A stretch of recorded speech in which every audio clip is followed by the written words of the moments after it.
Welcome to Season 2 of ADHD Difference. I'm your host, Julie Legg, ADHD advocate, author of The Missing Piece, a woman's guide to understanding, diagnosing and living with ADHD, and an unapologetic doer of many things. This season, we're turning up the volume with a global lineup of brilliant guests, bringing their lived experiences, insights, research, strategies and resources. And of course, along with a healthy dose of humour and humility. Whether you're neurodivergent yourself or just curious, there's something here for every curious brain. Let's dive in.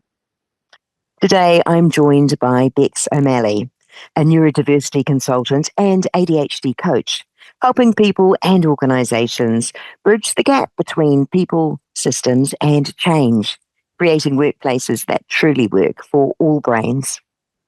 Bex spent nearly 2 decades in fast-paced corporate environments before discovering that the burnout she kept experiencing wasn't about working too hard, but about working against how her brain was wired. Her late ADHD diagnosis changed everything. Now she helps teams move from self-criticism to self-understanding, from masking to thriving, and from reactive change to intentional design. It's so lovely to have you on the show. Welcome, Bex. Thanks, Julie. I'm so excited to be joining you today. We've got so much to chat about. We do. I'm trying to hold it in. Right. You've spent nearly 2 decades in high-paced corporate roles, but your late ADHD diagnosis was the moment everything shifted. So can you take us back to that time, please? Absolutely. So before my diagnosis, I used to joke that I lived in a chaotic, high-performance environment. Like it was just, that's who I was. I was great at my job, often actually really exceptional, but it always came at a cost that people didn't see. I was constantly masking, constantly, I guess, like compensating, exhausted from trying to operate in a world that wasn't designed for the way in which my brain works. But I didn't know that then. I sought help many different times through EAP services, and because I guess in those different moments, I was like trying to figure out, like, am I losing my mind or is my job the problem? Like it was such an internal battle all the time. Everyone else around me appeared to get through their day with ease. But for myself, the more I took on, like the more senior, I was always, looking for more and striving and achieving more, the harder it felt to keep up. Like it was exhausting.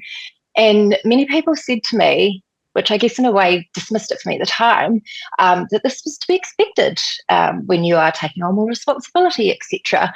The catch, I guess, is that I wasn't, like I was excellent as a senior BDM. I was amazing in market with my clients, but back in the office, sedentary, not moving, trying to use different tools, create reports, etc., create presentations, I struggled with something crazy. I'd often be found at my dining table.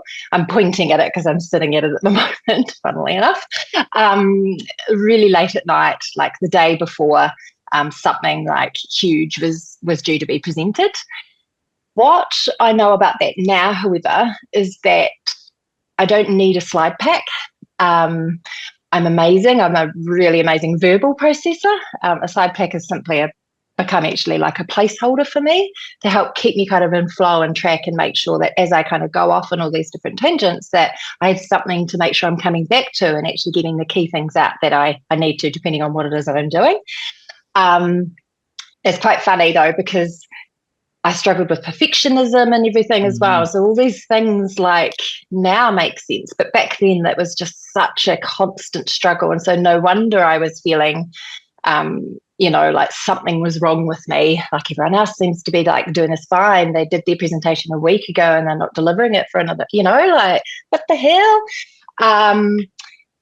What I do want to be clear on though, is that my diagnosis wasn't like a magic switch. It wasn't this, I guess, cinematic moment where everything suddenly made sense. There was definitely a moment of like, oh, okay. But it was the start of a journey for me and those around me that I'm still on today. And I know I will be for the rest of my life because I've learnt, I guess, throughout this. I was diagnosed with ADHD, what are we, coming up 6 years ago myself as a 35-year-old. And I had somebody say to me once, like, remember, it's about the journey, not the destination. And that, like, has really sat with me because ADHD is, we're very naturally externally focused. And so, of course, I'm naturally thinking about the destination. And it might just be something about tomorrow or a week later or a month later. And for me to think about the journey, I'm like, oh, and, you know, the presence and beauty in that, like, I know that that's going to be a forever thing because I'm not wired that way naturally. But what really created, I guess, some of the shifts in the beginning of that wasn't the diagnosis itself, definitely helped, but it was when I decided to become what I desperately needed in that moment, at that time, and at different times throughout my career, and that's an ADHD coach. During my intensive training, I had the amazing opportunity many times to be coached by other, you know, coaches that had already done the training before me. And for me, it was my first experience being coached by an ICF accredited ADHD coach. So somebody that was trained specifically for somebody like me. And it was in that moment that I truly began to come home to say myself and realize that, you know, someone finally understood my patterns and my overwhelm, my sensitivity and my strengths, and then said to me, there's nothing wrong with you. This is how your brain works. And I guess diagnosis gave me then the language, and coaching gave me the tools that I use consistently for myself, but also now in the work that I've, you know, recently embarked on. So I guess this is the journey that's giving me that clarity, compassion, and the confidence, I guess, to show up as my true self. Like, I can't sit still, right? You know, like, I used to hold this energy in and for anyone that can see me, like, video wise, like, I am a mover. It feels good. It does. And knowing yourself and having an ADHD coach, as you said, reflect yourself back at yourself and going, no, it's okay. I don't need to hide from who I am. I need to embrace it now and understand it.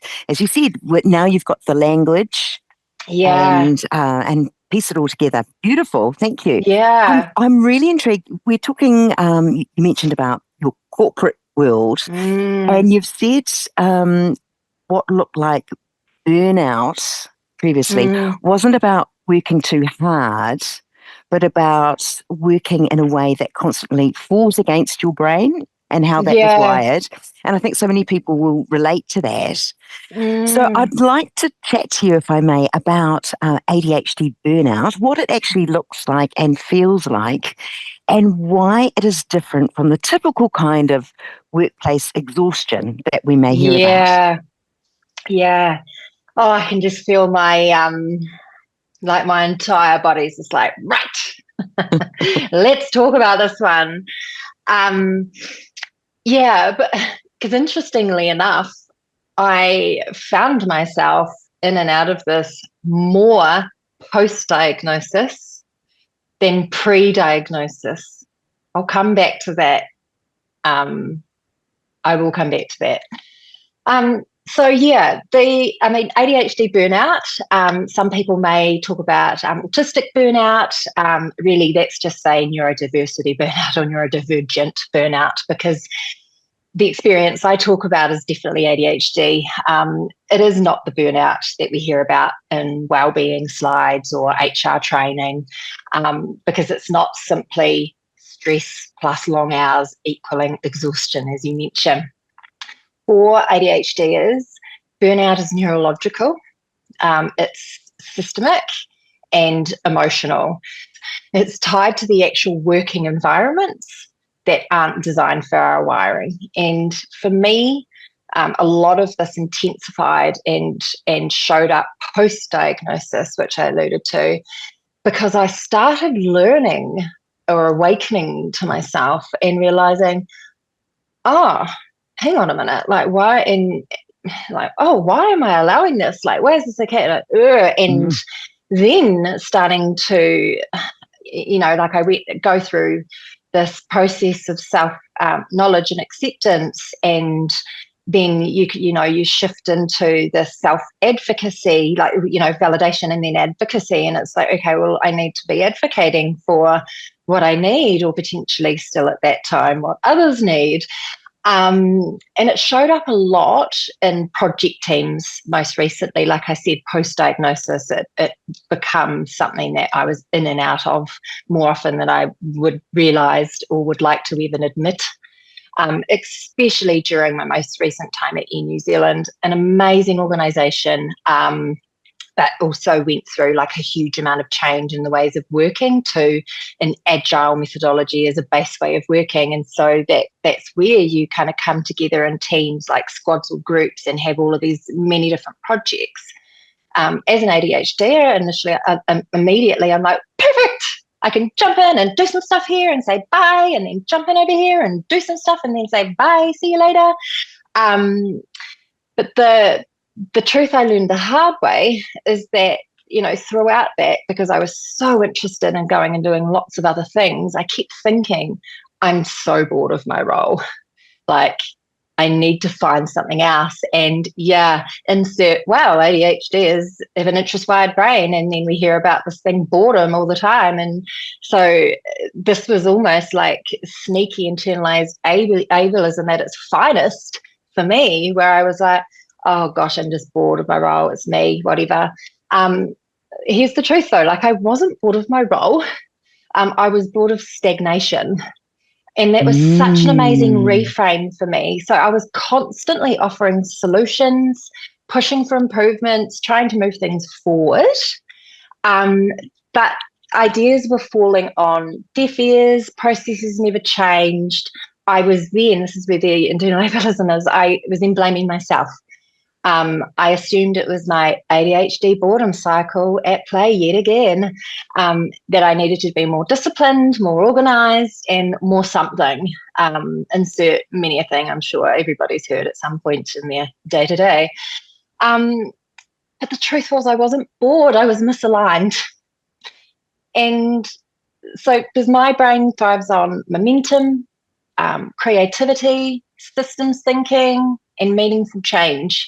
Where I was, the environment required repetition, slow movement, rigid structures, and layers upon layers of approval, all things that drain an ADHD brain. And so ADHD burnout feels like decision paralysis. Like the brain is doing its amazing thing, connecting, but then actually you're just like, I can't land on a thing.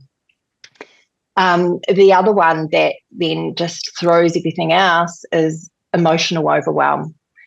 And I talk about it as like emotional flooding, because that is how all-consuming this can be.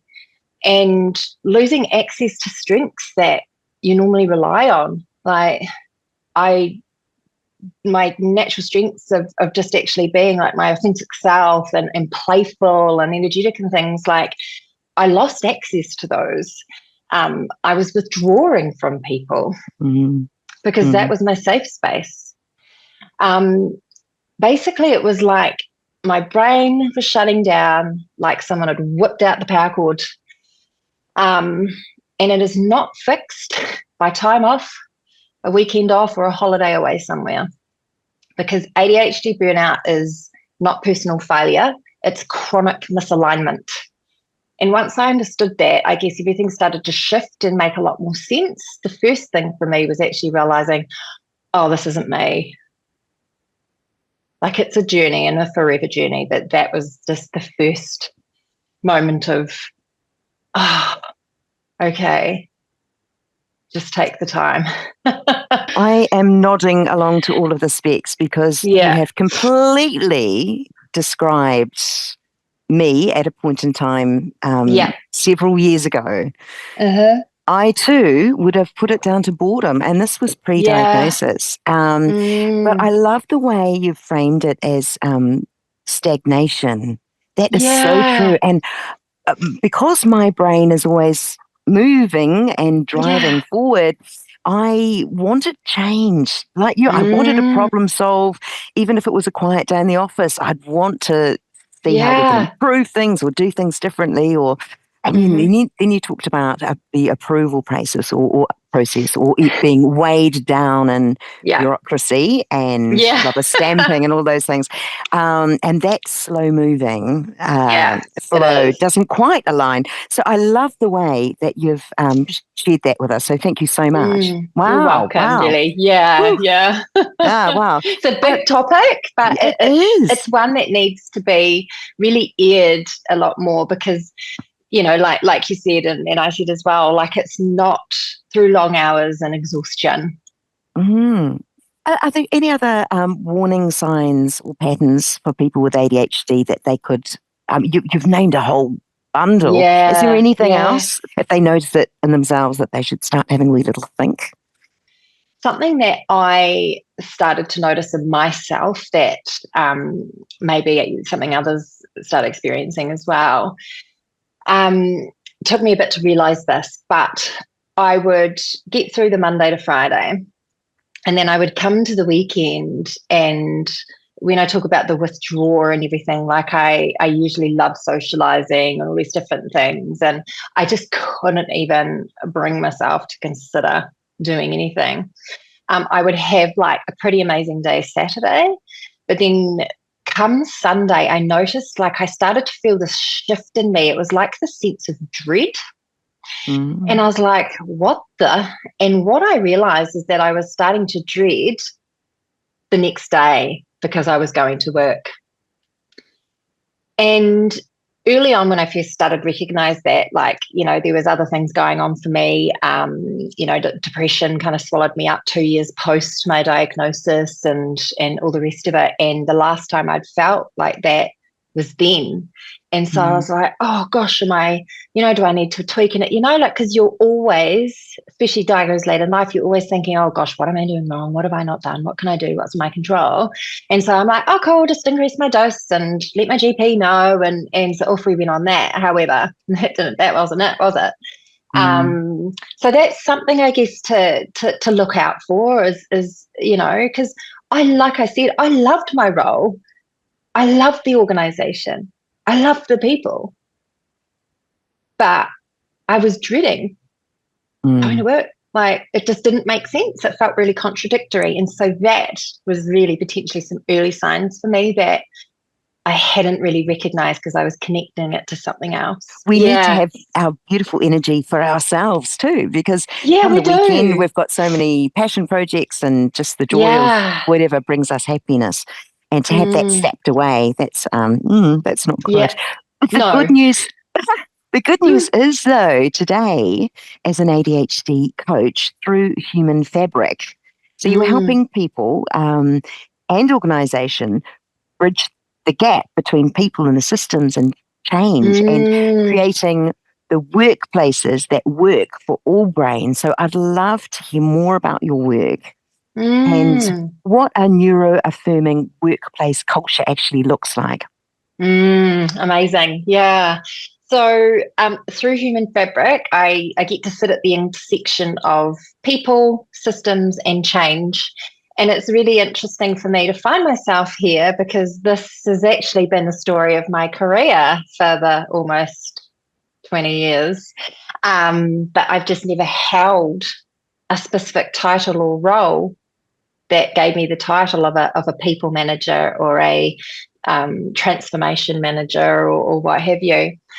And so I sit at this intersection because burnout doesn't come from individuals, it comes from environments. And a neuro-affirming workplace is one where people aren't having to fight themselves to succeed.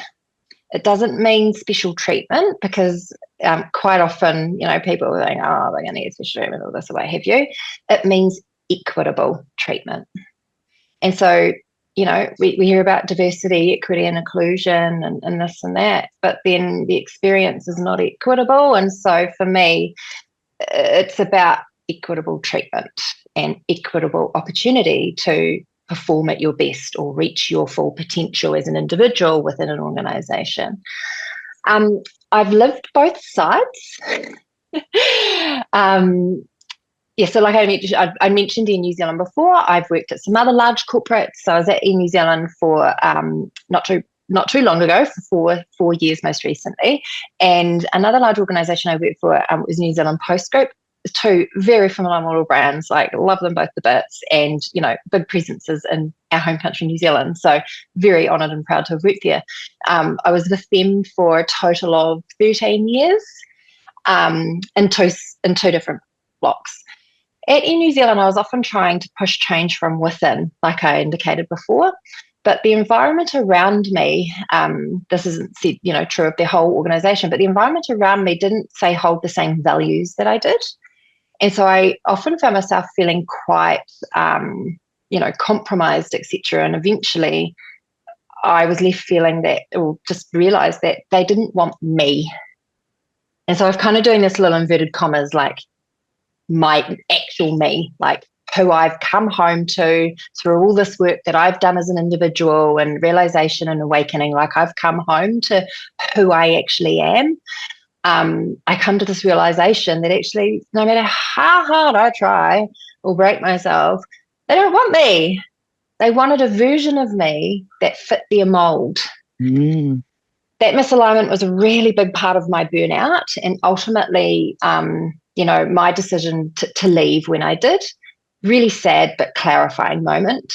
And so fast forwarding to the work that I do today, even in the digital transformation role that I'm doing with Sotheby's Real Estate in Christchurch, that's the complete opposite experience. So I was brought into Sotheby's because of how my brain works. Like the owner literally said to me, your energy stuck with me, Bex, when we did work together 8 years ago. I'm like, that's me. The traits that were too much elsewhere become the exact strengths needed here in the work that I am doing.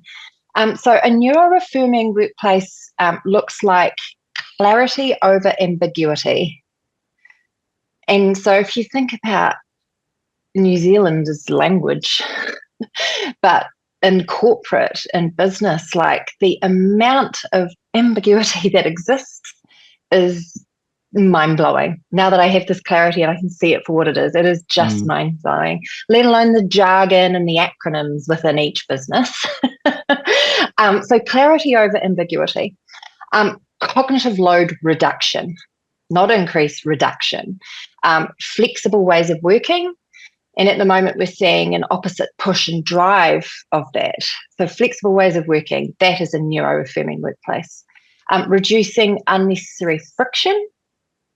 Leaders who are asking, what do you need to thrive? So that's an individual, not one size fits all for a team, for an organisation, but a leader that has the ability to adjust their leadership style based on the individual that they're leading in that moment. Permission to regulate without shame. We all have different needs and ways to regulate ourselves, because let's be honest, you can be thriving, living your best life, have all these tools and everything, but there are things that are going to come up in the day, and systems built around strength, not sameness. So we've come out of this industrialization era, right? And that was about sameness, like rinse, repeat, rinse, repeat, rinse, repeat. There's no such thing as that anymore. So we need to build systems around strengths and not sameness. That's what I refer to there, because work today and the rapid rate that it's changing, neurodivergent individuals, ADHD, are the people you need in your workforce. However, it's not about bringing them in to be the same as what you've got. It's not this culture fit that you see in jobs and stuff all the time. It's culture add, and it's bringing in and leaning into like, what are the strengths this individual brings? And our natural strengths are so primed for the work of today and the future ways of working. So if I come back, like when you design for neurodivergent brains, it's important to realize that you're actually creating workplaces that work better for everybody. So whilst, you might call us a minority, like different cultural groups, etc., you might call neurodivergent people the 20%, like a minority. But I'm a believer, actually, there's almost half the global population that are neurodivergent. It's just only 20% of us meet the really stringent medical things are so hard for you model to get a diagnosis. But there's a lot more that fall into that. And there's just such an awakening happening at the moment that really, it's just an exciting time. But again, it's not a switch. And so much like I talked about earlier around my own journey, like this isn't a switch, it's a journey. And we do all need to recognize that and realize that. And be in the journey. And for me as an ADHD, that's rich for me to say, because I know there's hope and I know that we're going in the right direction.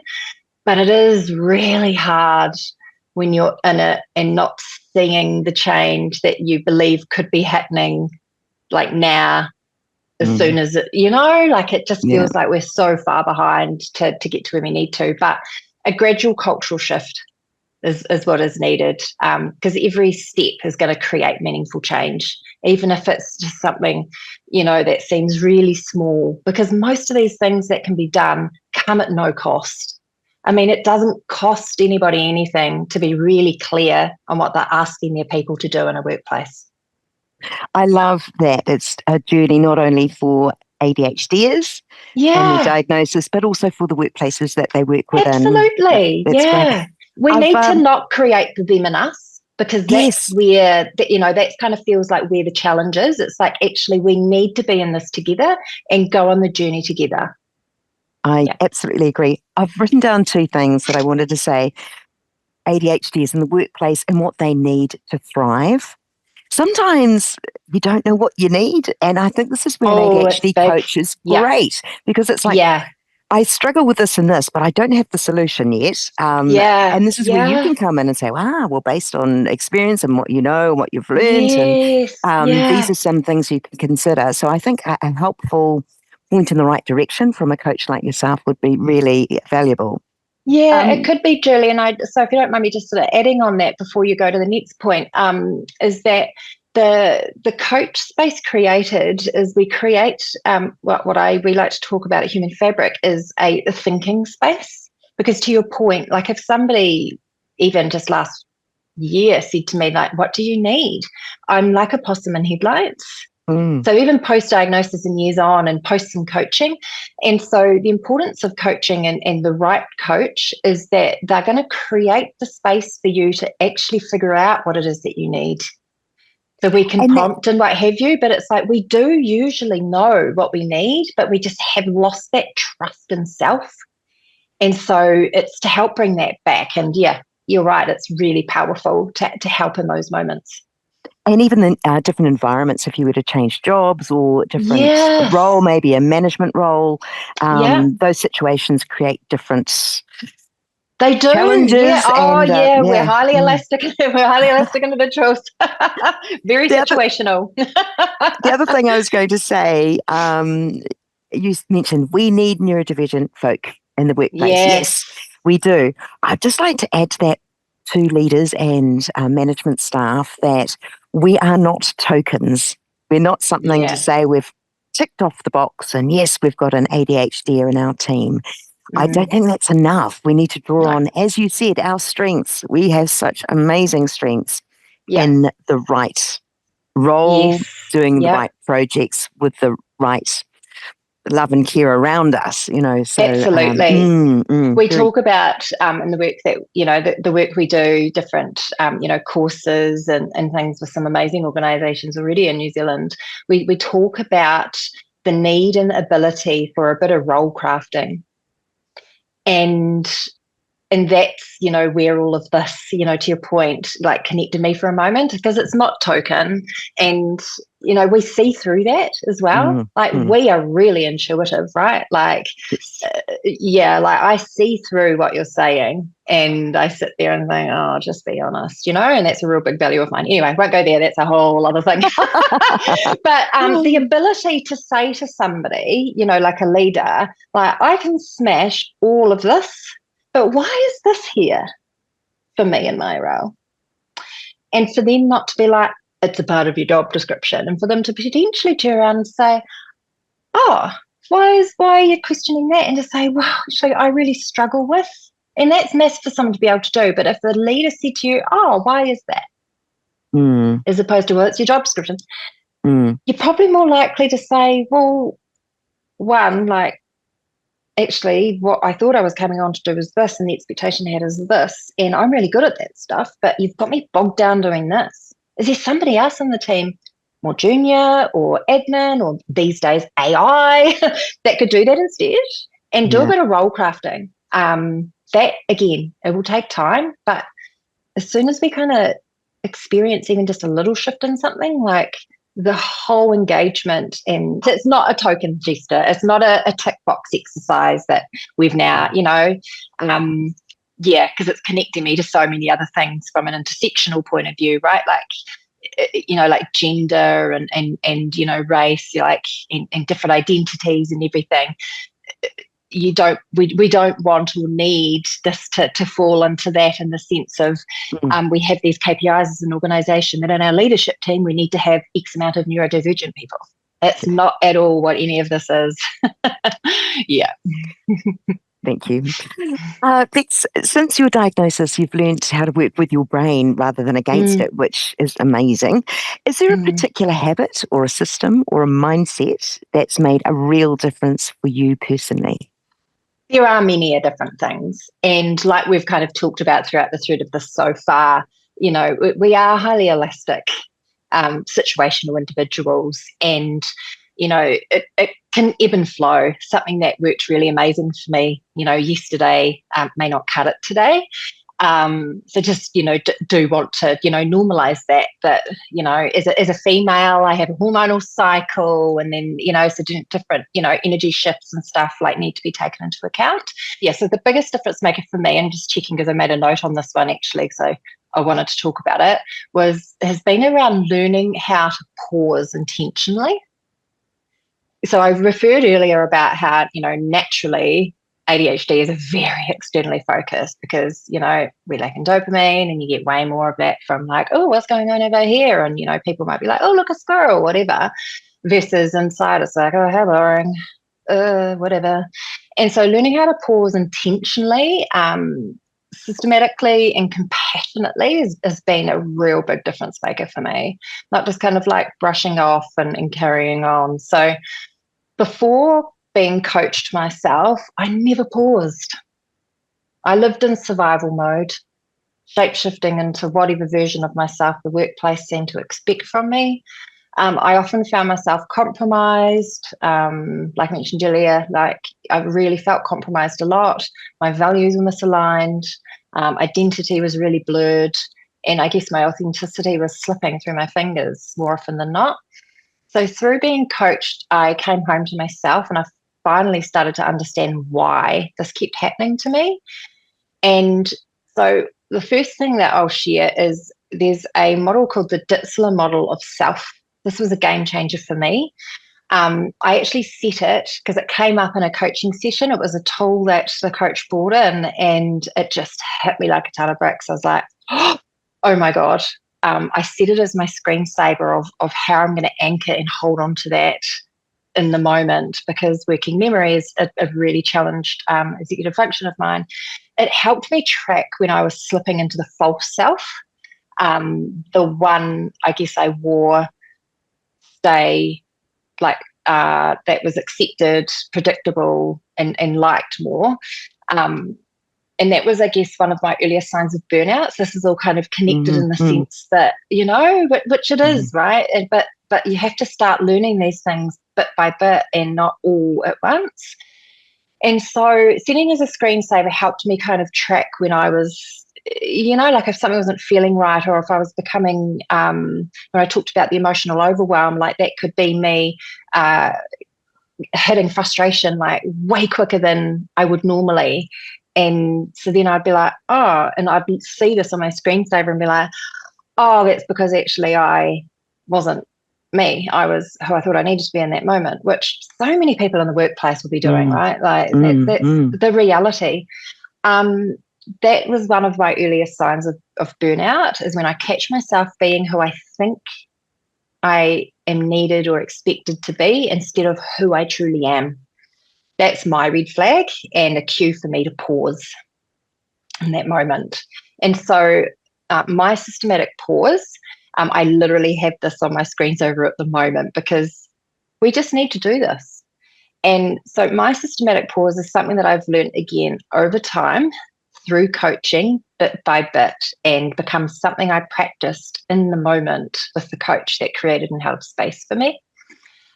So there's quite a few models I'll mention here. So I would do a drama triangle check-in. So where am I in the drama triangle? So we have like the winning triangle and the drama triangle, but the drama triangle check is me saying like, am I in victim right now?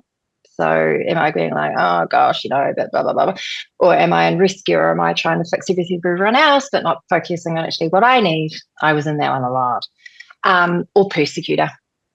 Is everything a problem? Whatever. And that initial check-in in itself is like just a little epiphany, because we can be in and out of that quite a lot without realizing it. And then comes the breath work. And so basically it's like oxygenate your body and also give my nervous system a moment to regulate. And for me, the simple like counting to 4, 4, 4, 4. So that is like 4 breath, like counting to 4 on the breath in, and then holding for 4 seconds. I imagine like a frame, or here like my computer screen, and then 4 on the way out, and then again holding for 4, and just repeating. And to keep it simple, I do like 4, 4, like I do 4 of that. So it's like just a number 4. And then I would run AFEEMA through my mind, or HALT-HB, AFEEMA even. And so these are some other models. AFEEMA is the executive function, which is like activation, focus, effort, emotion, memory, and action. And for an ADHDer, it's around, like from an activation point of view, am I struggling to get started on something? Focus is my focus. Am I struggling to actually like and maintain it? And so, we know that ADHD, or as the Tadeo phrase is aroreretini, attention goes to many things. Couldn't have put it better myself. It does. And it's the inability to regulate that attention at the right time for the right amount of time. And so that's what focus is. It's not doing the thing, it's at the right time and holding that. Effort. And so effort is sometimes perceived versus real. So perhaps I've got this perception that, oh gosh, it's going to take so much effort.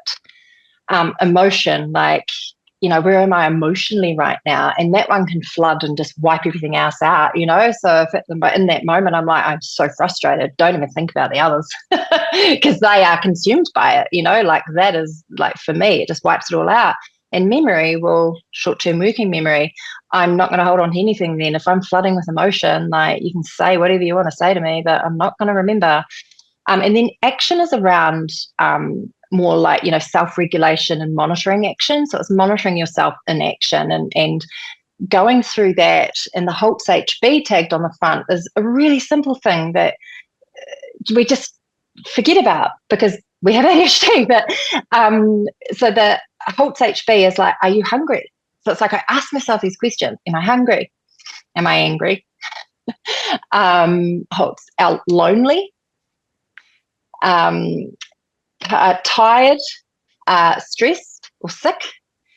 And then the HB is hormonal or bored.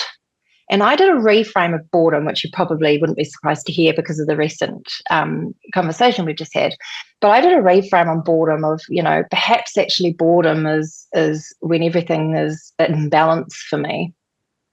And that just helped me to kind of realize that, okay, cool, yeah, sometimes there are going to be things that you kind of get away from doing that just are boring, right? Like that is life and the reality. And that helped me not hang up on that too much. And then, like, this is a lot. So like I said, it's not just one thing, and this isn't one thing that you expect to kind of have and pick up like in one moment either. You're probably hearing like this would be a journey to be able to practice this as an individual, but that is the goal as a coach. Like you are trained in this to help the individual to notice the most minute things to help them in their day-to-day.